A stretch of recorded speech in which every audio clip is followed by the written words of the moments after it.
Hello and welcome to another tutorial.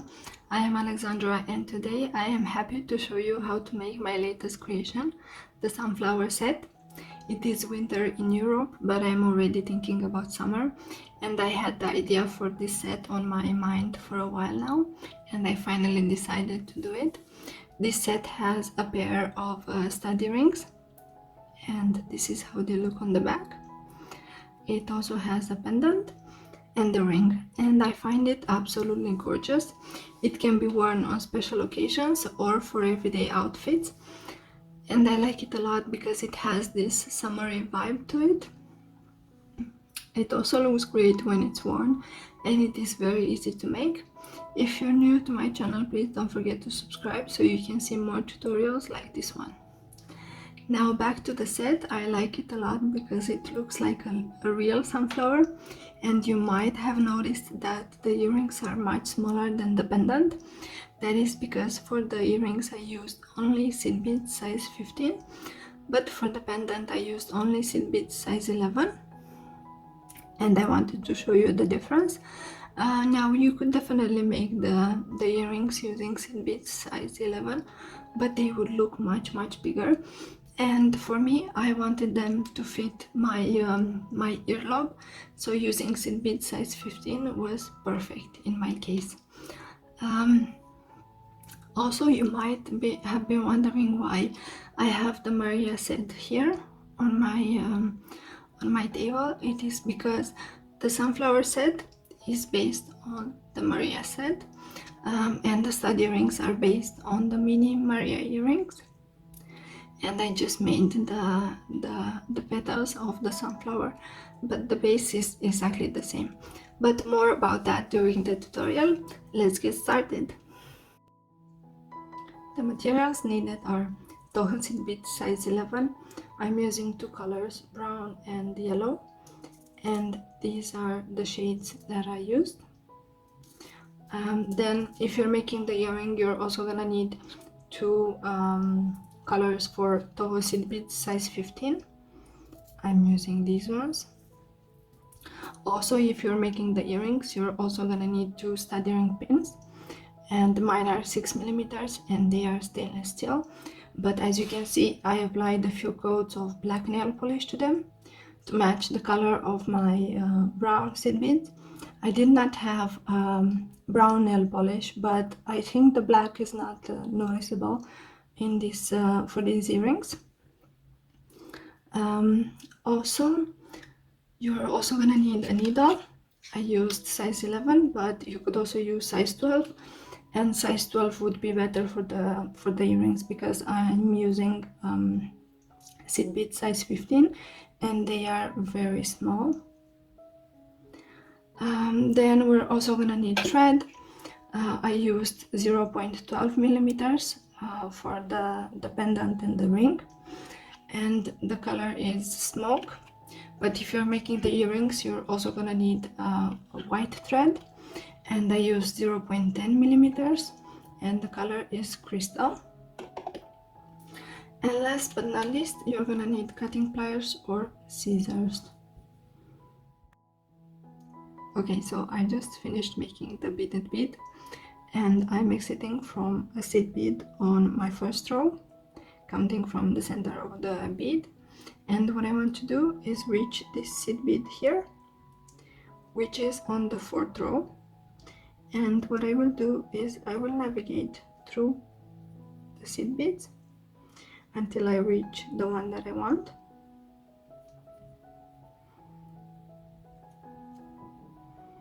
And this is the one that I wanted to reach.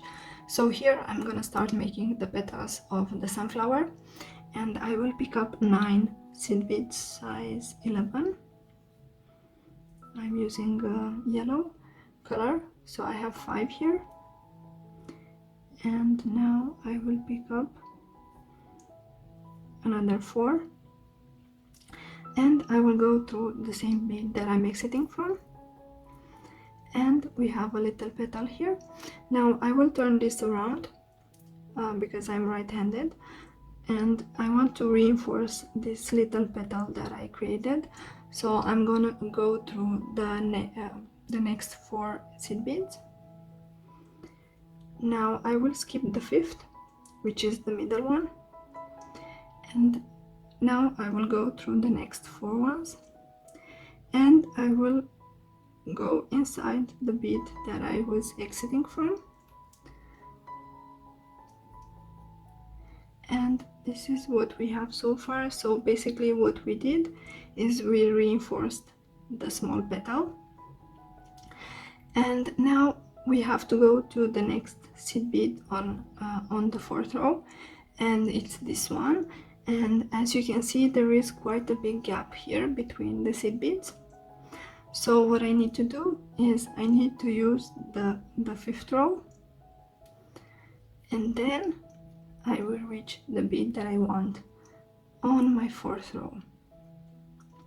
So we didn't go directly to the next seed bead because the gap is too big and then the thread would show. Instead, we used the seed bead from behind, which is on the 5th row, and then we moved on to the bead on the 4th row. And here we have to repeat the same as we did for the other petal. So I have 4,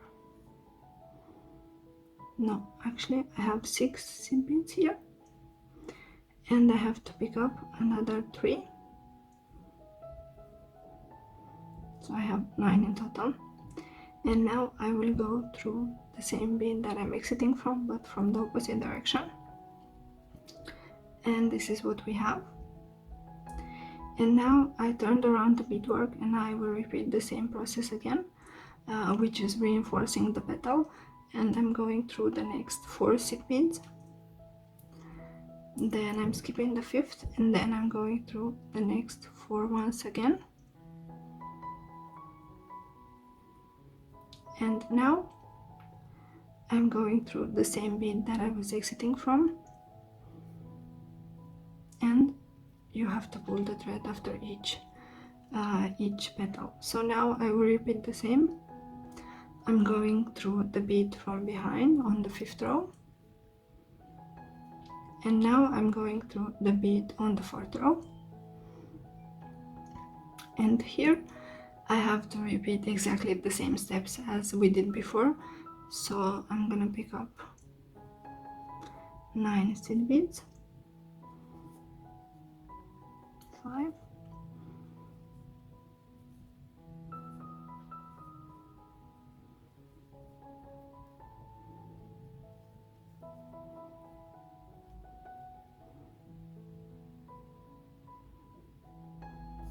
and now I'm not turning the beadwork anymore. I will just show you like this.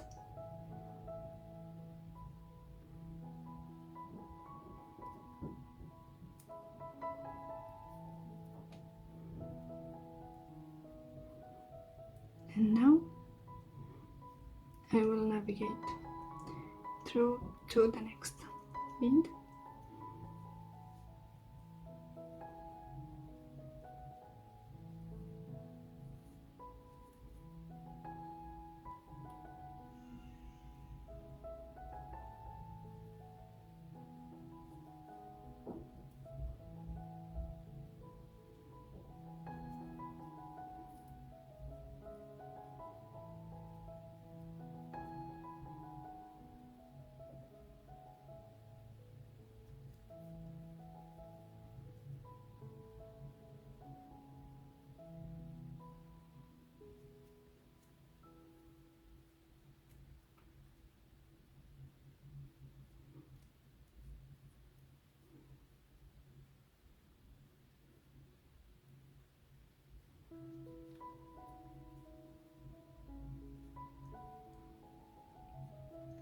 We are basically making each petal individually, and then we're gonna connect them to reinforce them.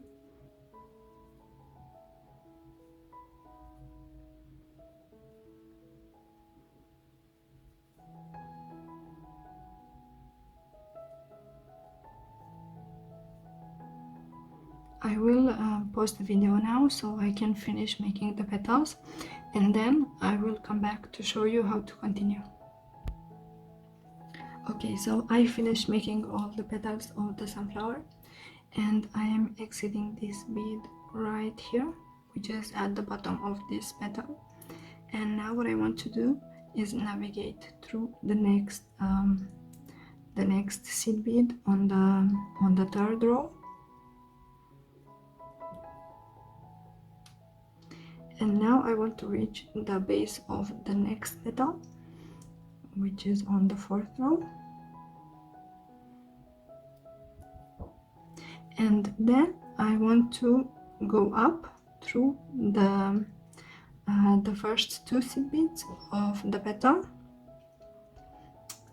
and here I'm gonna insert one brown seed bead, and then I will go through the next petal, but only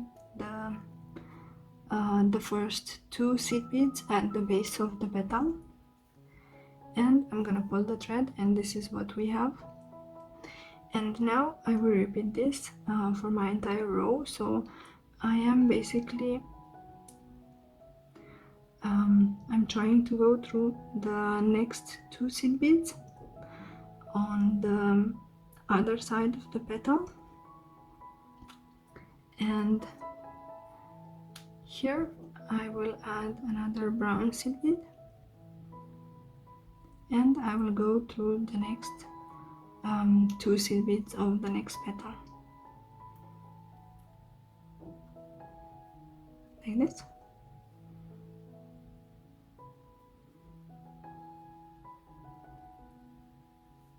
And this is what we have. And again, I'm going through the next two seed beads of the same petal, and you might have noticed that I'm uniting the base of the petal, and here I have to repeat the same.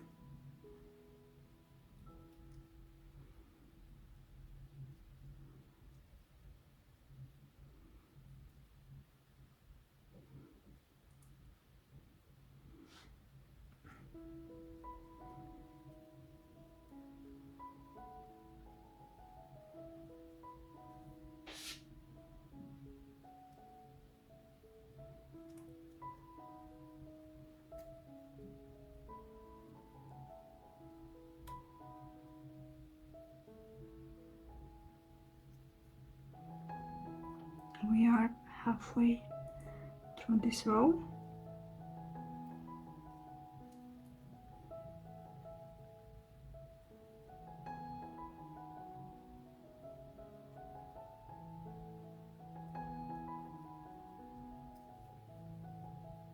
Make sure that your thread doesn't get stuck like mine here.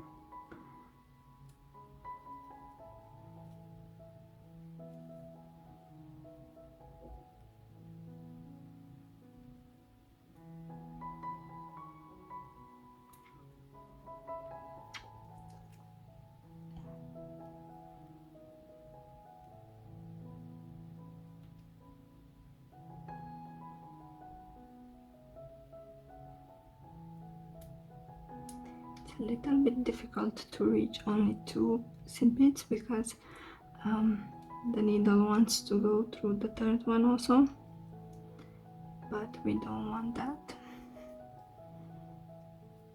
Okay, almost done.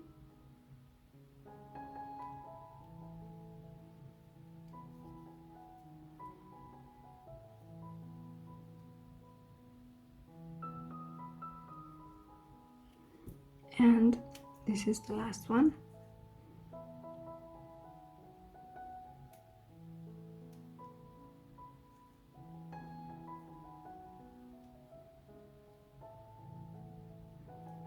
And we finished. So now what I want to do is I want to explain you how to turn this into a ring. So I'm entering this seed bead at the base of my petal, and here what I want to do is, so I went through it, and now we have to turn the beadwork around, and as you can see it looks like a real flower on the back. So now I want to quickly show you how to turn this into a ring if you wish. So you have to go through the next, so I was exiting from this bead right here at the base of this petal, so now I have to go through the next one,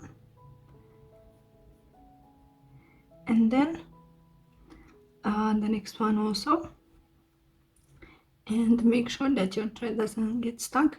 My thread is a little bit short because this is the length for the pendant, but I want to show you quickly how you can make the ring band. So I have 2 seed beads here, and then I'm going through the next seed bead on the same row, and here I'm using 2 yellow beads so you can see better. And then I went through the first seed bead only, and now I'm taking 2 seed beads on my needle, and I'm going through the next yellow seed bead, and I'm going through the first yellow seed bead. This technique is called herringbone, and it is very easy to make.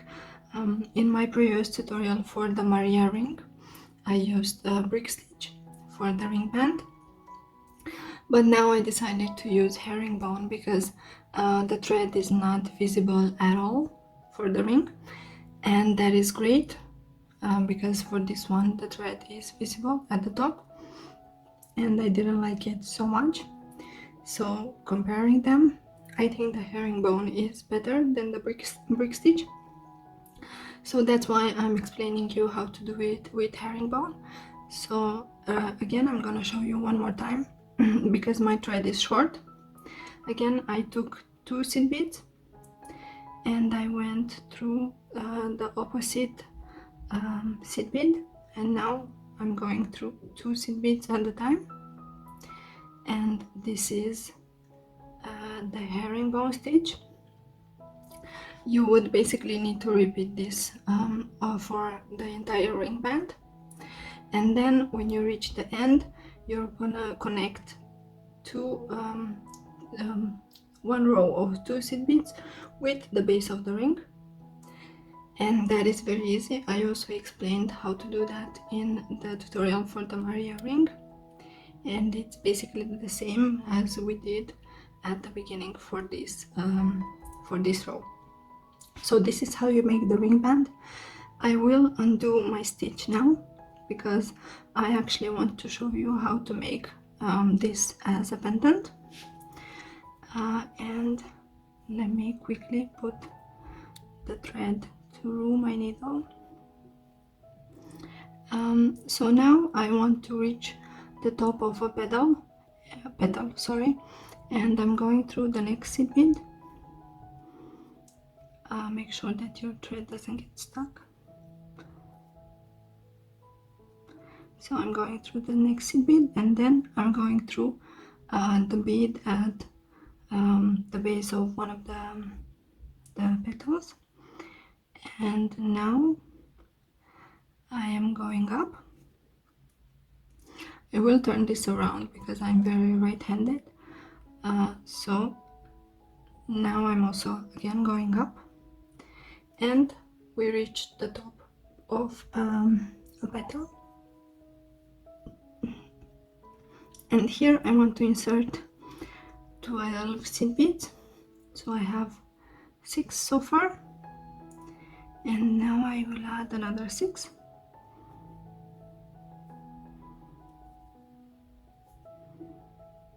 Like this, and I will go through the same bead that I'm exiting from, but from the opposite direction, to create a loop. And I want to reinforce all these beads one more time, so I will go through all of them one more time.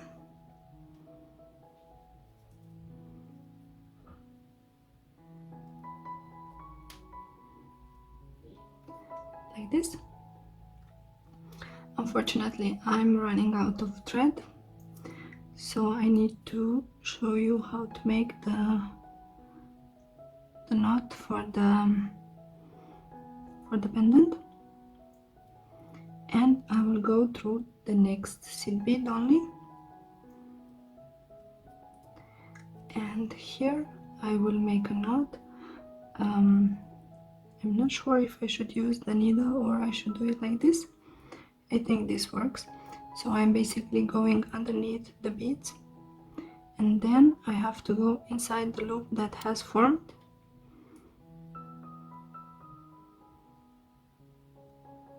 And now I'm gonna pull the thread. Make sure to place your knot right before, right after the bead that you're exiting from. And I will repeat this one more time.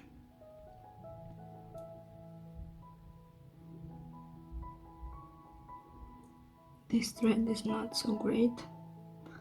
The white thread is definitely better, the one that I'm using.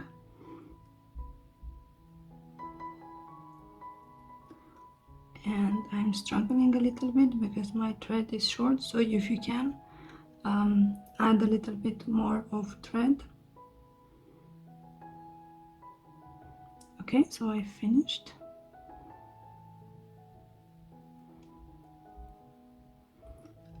Place your knot properly, and that's it. Now what I want to do is go through the next seed bead, so I will use the needle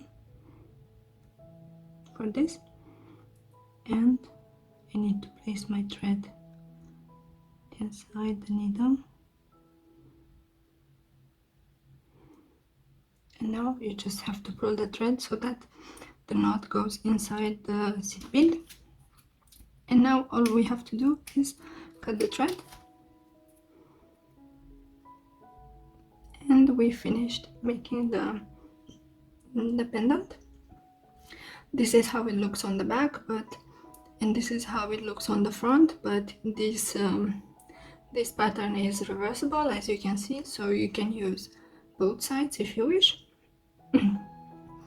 Right, so now I want to show you something else. As you can see, I already made another pendant,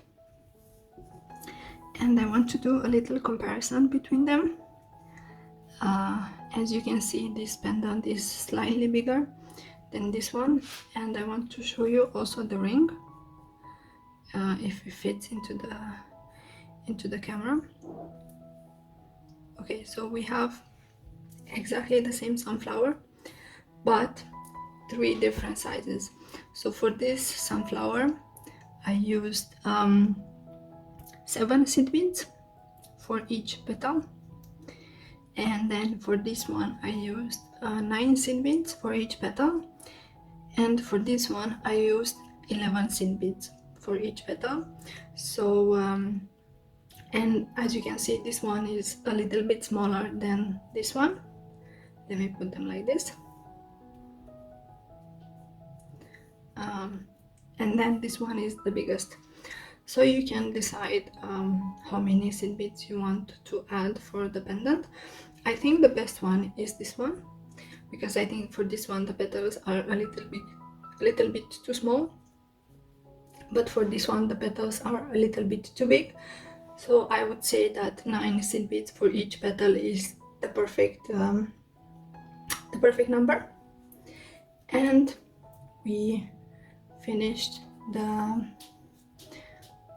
pendant, and I also explained you how to make the ring. And now I want to quickly explain you how to make the earrings. So basically you have to make the base of the earring using black seed beads, and then I recommend making your knots in the back of the earring so they are not visible. And then you would have to add the white thread, sorry. So I recommend starting from the back and then moving your way to the front, and then making the petals, and then again making the knots on the back. So this is the finished sunflower set. I really like them. If you make them, I would love to see your finished version. Please tag me on Facebook or Instagram. If you like this tutorial, please give it a thumbs up and share it with your friends. Also, don't forget to subscribe to my channel. I have exciting projects coming up. Thank you for watching, and I will see you in my next tutorial. Bye!